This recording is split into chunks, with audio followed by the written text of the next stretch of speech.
my name's Paige and I'm 19. I'm currently in my undergrad at the University of Western Australia because I live in Perth, and I'm majoring in law and society. I always have to remember law and society and criminology, but I also take heaps of business law major units as well. So I don't know, I'm kind of not doing 3, but I take a lot of those units as well. So yeah. Yeah, all right. So is it under a Bachelor of Arts or Yeah, so under Bachelor of Arts. So it was the only degree that I could really see doing any actual law in. There was no other Bachelor of Commerce I wasn't interested in, and there was kind of I know other people are doing science kind of stuff, but I hate science. So yeah, I'm glad that I did that because it's literally the only degree that pre-law that actually you can get a bit of an introduction to law, which is good. Oh, okay. So is law a postgrad thing? Because I know in New Zealand, I'm pretty sure you just apply for a law degree, Yeah, straight out of so school. there's the Bachelor of Law, so LLB, which is straight from high school, or there's Okay, the yeah. Juris Doctor degree, so that's a postgrad degree, and we offer the Bachelor of Laws at a few universities in Western Australia, but UWA don't actually offer it, so you only Okay. can do the JD postgrad, and I always wanted to go to UWA, so I just thought I'd do this way. Right. It Cool. does take longer. It takes 6 Yeah, true. So I guess what kind of motivated you to do law? It is quite years. a tough degree or tough course, I guess. Yeah, I wasn't really honestly, my kind of pathway changed so many times. I was not sure what I wanted to do throughout the whole of high school. And then this kind of way through gave me an opportunity. I was after my undergrad, I can go on to do anything if I don't want to do law. So I wasn't really Yeah. I wasn't even 100% sure really going into it. And my high school didn't offer it as well. So I kind of was Yeah. going in blind. It sounds silly, but all the TV shows on TV, and also some YouTube channels Okay. that, Legal Eagle, someone I really love, on YouTube. He gives a good representation of kind of what studying law is about and what being a lawyer is. Same with Eve Cornwall on YouTube as well. She's a law student that just graduated. And yeah, I guess I just saw that, and that was just the number one thing I was most interested in. And yeah, I don't know. I didn't really want to shy away just because it was hard. I might as well give it a go. I don't know. Everything I was considering doing was going to be hard anyway. So it's hard because there's Yeah. so many options of what to do. You could you're literally left to do whatever you want. In high school, you're not really given that much guidance on what you can do. They have very minimal subjects available. So yeah, I don't know. It was just the most thing I wanted to do, and you have so much flexibility as well to drop out of a course and enter a new one as well. So I guess that's a good thing with university. Yeah, I know you took a gap year as well. So do you want to talk a bit about that? What did you do Yeah. during So that? I have an immune deficiency called CVID, which means my struggle through high school was was a struggle. I Oh wow, just yeah. cried all the time, and I really struggled to get through year 12 and 11, especially the ATAR exams were hell. So for me, I was always I am 100% doing a gap year. I literally can't go, especially because it's a 6-year degree in university for me. I can't go from, I don't even know how many years I was at school and then go straight on to another 6 years. I would just be burnt out. So for the first 10 months of the year, I just worked. I started dog sitting, house sitting, dog walking, nannying, and I just literally worked to get money, and that was my main goal. And it was also there was just no really stresses, and it was just a great year. And then in December I went with my partner to Europe, so we went to France, Amsterdam, the UK over Christmas with my family. I would so recommend a gap year because it was just memories that I will always remember, and I wouldn't have had a chance. I don't know when else I'd have a chance to do that big of a trip aside from on uni breaks and stuff like that. And it's hard to kind of work heaps in the semester and get that much money that you'd need, if that makes sense, and then go on a big trip on the holidays. So yeah. Yeah, definitely. I think everyone should take a gap year, to be honest. I can understand if you're doing maybe a 3-year degree or something and you want to smash it out. Even if you're doing a longer degree, it's completely personal preference. But for me, it just worked really well. And my partner, he has a similar immune deficiency as well, and he went straight to into his first year, and he's doing pre-med at the moment, and he just like completely burnt out that year. So yeah, I think it was definitely a good decision for me. Yeah, I think it's good because even people that I know that like do 3-year degrees, like even them, they kind of wish they did a gap year because they're like, Yeah, oh, I don't really know if this is what I want to be doing. that's the thing. Like you Um, don't. That year was a massive year, like out of high school, and then you're like, what do I do like with my life? And then you have this so much flexibility with who you want to be and what you want to do. And that year is a really great like learning year for you to kind of figure it out and experience new things in that year as well. So yeah, definitely. So you're from Perth, and so you're kind of living at home, or did you move out? yeah, so well, my family are from the UK originally, but they Oh, came okay. over to Perth. But yeah, I was born here. I like to like I don't know. I like to say Mm, I'm from Perth, but like my heart is with the UK. yeah. But yeah, I'm still living at home. Thankfully, I wouldn't be able to. I have obviously worked last year and I have a good savings, but I wouldn't move out and use all that money for rent. So I live about like 20-25 minutes away from university, and then Aiden, my partner, lives like 5-10 minutes away from university as well, so that's kind of good that I can Oh, work really? around. Yeah. That's pretty um, good. That's pretty good. yeah, living at home while you're at uni is like the best thing ever, because it's just so stressful. I can't imagine those people that like have to pay for rent and things like that as well as working and uni. I commend them because I could just not do it. Yeah, I think for me, because I'm in the same city as well, it just didn't make sense to move out because like rent is so Yeah, expensive and 100%. I can understand why. Like at this age, you want yeah. like all the freedom and the space. Space is a massive thing. So I could understand why people want to move out. But if you think about it financially, it's just if you can stay at home, like why wouldn't you? How have you found making friends though? Because like I find people are kind of stuck in their high school bubbles because I'm in the same city. I only started this year in February, and then like 3 weeks into semester, COVID hit Oh and it yeah, shut down. So I know I was kind of like upset first semester. Obviously, I couldn't make friends, and that was one thing I was really looking forward to, yeah, because I only came out of high school with like two best friends. I never clicked with the majority of people at my high school, so I was so excited, and I was really down the dumps about it first semester. But coming to second semester, I was like, you know what, like I'm honestly just going to make such an effort and like actively talk to people in my classes, make sure I get like their details, and just make a conscious effort to be like, do you want to go catch up for study, like a coffee at uni? It's just like if you put the effort in, usually I find that they'll put the effort back. And especially one thing with uni is most people will have a few friends. So I've met like so many friends off my one friend I've made, and that's just built heaps of different friendships. But if it wasn't for her, I would only have other few friends from classes. So I can understand some people when they say they struggle to find friends at uni, because it definitely is. If you don't talk to people in your classes, it's kind of awkward to approach people outside, like while they're just walking past the yeah, class. And I think people in your classes also obviously are studying something similar, so you have that ability to study for exams together and things like that, which is hard when you're studying different things. It's like your schedules don't really match up and things. But yeah, I found it pretty good this semester, and friends at uni definitely make it like a more positive experience, I would say. yeah, for sure. I feel like especially if you're doing quite like a demanding course, if you're just by yourself, like it get quite isolating.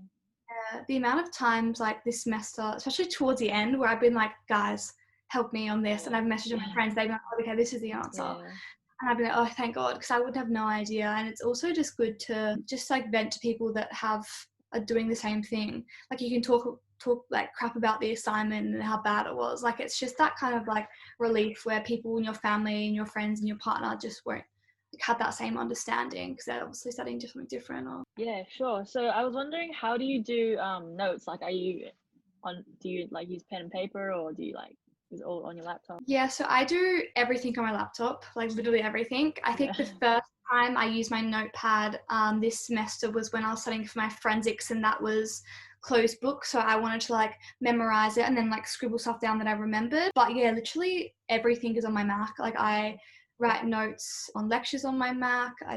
Essays, tests, like even tests are on here. It just doesn't. I know like people in my classes that write all their notes. So it's not uncommon. It's just like kind of a preference thing. And my wrist, because I'm hypermobile, gets so sore, and like my Oh yeah. handwriting is so bad after like even writing a page. So it's just, yeah, it's so much easier using the Mac. It just makes life so much easier. Yeah, I think I started off like in my first year, I started off just writing things down on paper, but it's hard to manage. So like it's easier when everything's just Yeah. online. And in high school, like, I mean, our high school, everyone had devices, but not every high Oh school yeah. does. Like, most high schools would be used to just, like, and I know I wrote heaps in high school, but then you go to uni and everyone has their own Mac, and everyone, like, you're a bit strange if you, like, write. Yeah. I mean, people do, but, like, everyone has a Mac, so why wouldn't you use it? How do you like, do you just use Google Docs or what do you, I just use Pages, but oh, like just it's on your computer? Yeah, yeah. yeah, on the computer. Sometimes I use Word, or like, 'cause some professors or like coordinators prefer you to submit documents through Word or PDF. They Yeah, don't yeah. like, obviously not everyone can access Pages that are on like different like Surface ones and things like that. I guess some like a thing that people kind of worry about is like if they take a gap year, they're not gonna want to go to uni, or they're Yeah, not, like gonna kind of like forget almost how to study. So how did you yeah. find it? Like, did you have to adjust or? Yeah, I've heard this so many times, people Yeah. saying the reason why they didn't wanna go on a gap year, and for me, I was like, I just like it just didn't make sense to me, because I was like, if you really wanna go to uni, you're gonna go to uni, and if at Mm. that point after the year you don't wanna go back, maybe you're just not meant to go back. Like, I definitely did take a little bit to get into it again, I think, after the year, but it wasn't like a substantial difference. Obviously, it might take like a few weeks to get back into the study routine, but I think like your whole first year in general is just a learning year and getting back into it. The transition between high school and university, whether you had a gap year or not, I think is going to be a massive transition. So yeah, for me, I never understood that, because after the year, I was like, yeah, I'm still going. It was just a good year off. And if you don't want to go after the year, then maybe that's a good thing that you didn't start at that year. Do you know what I mean? Maybe it wasn't meant to be. Yeah, I know quite a few people that have like changed courses after a year or like dropped Yeah. out. So The first year though is such like it's such a learning year. Like, it's like the biggest year, like kind of figure out like what works for you in exams, what works for you with taking notes, what works for you with essays, what kind of stuff, what units you enjoy. Like, that whole first year is like, I found that I finally in my rhythm now, and like I'm really looking forward to the second year of kind of, I have kind of a path now as well. yeah, I kind of wanted to ask you about YouTube. So like, what made you want to start a channel and like start posting? It was kind of inspired by like a few other channels, especially I don't know if you've heard of Eve Cornwall. She Yeah, lives in the the law UK. student. Yeah. Yeah, and I just loved her videos. Like, I think uni videos are just so like relatable, and I love watching them myself. And obviously, uni videos just, they do so well. Like, on throughout like the entire world, people are posting uni videos, because like everyone just loves watching them. And there's so many people that are studying at university or college, so it's so relatable. And yeah, I don't know, it just like, it was just a very kind of split decision. I was just like, yeah, I'll just start a YouTube, I'll start filming. And also, like, a part of it was the fact that no one else does it at UWA as well. So I Oh was yeah. like, that's kind of like, no one else does it, and maybe I'll try it. I love like a few other videos that are like this, and I'd love to kind of connect with other people as well, which so many people have reached out over the last like 9 months that I've been doing it. It's crazy how many people like that have asked questions that I've been able to help as well. So yeah, I don't know. It was a bit of a random decision, but like, it's worked out really well, and I'm really enjoying it, and connecting with so many people, and so many great opportunities have come from it as well. So Yeah, true, true, cool.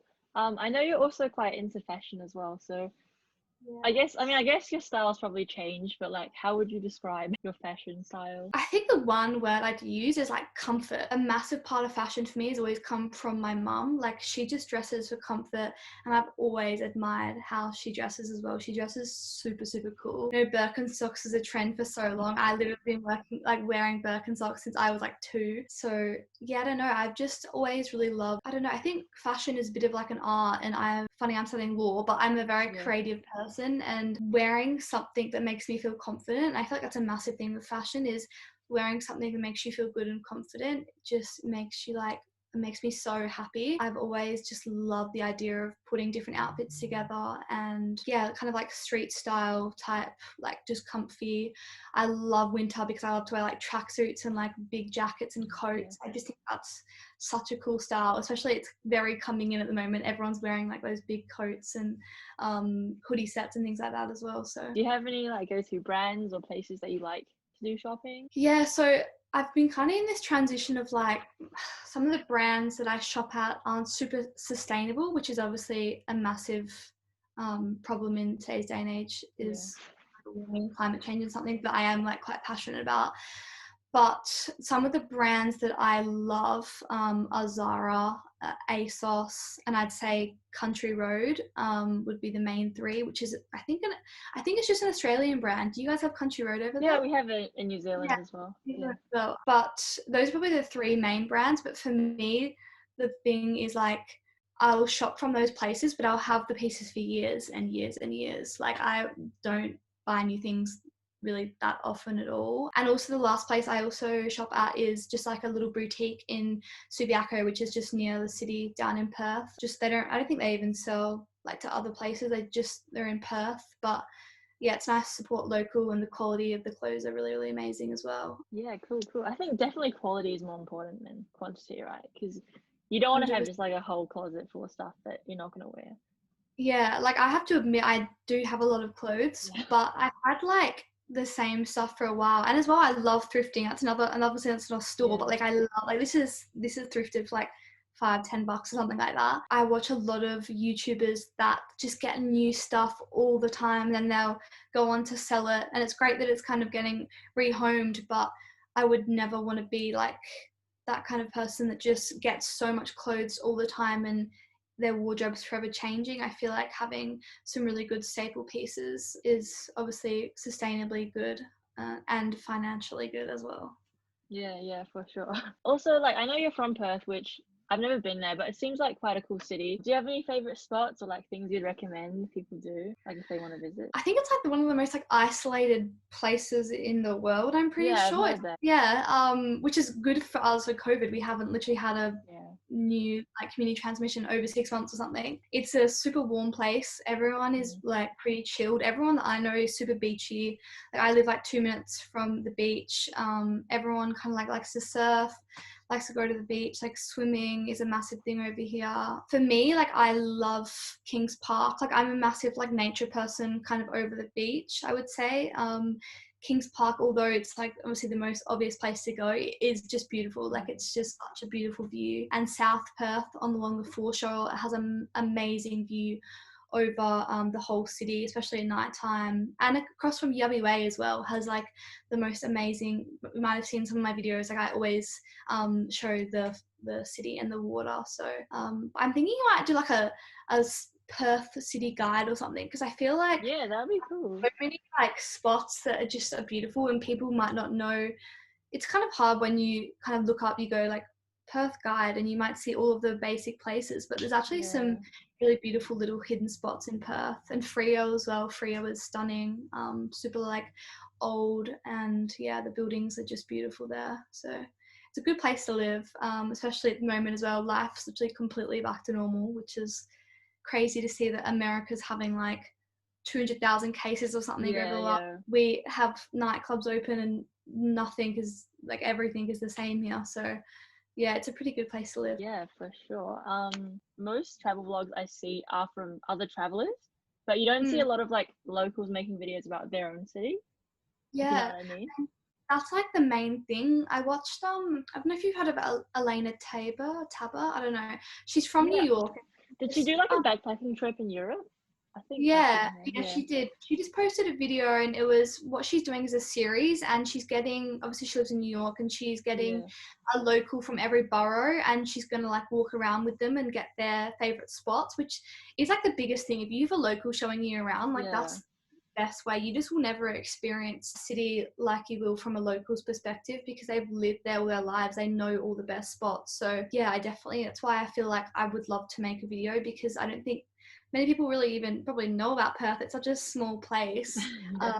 But it has like some amazing places to visit. And I think especially because we've just opened up our borders to the rest of Australia, except New South Wales and Victoria. It'll be a good time just so I guess people can have a bit more of a local experience, I guess. Cool. Well, I think that's pretty much it. Good luck for everything, like with your degree, and yeah, it'd be cool to see like your journey on YouTube and stuff because you're kind of documenting it all.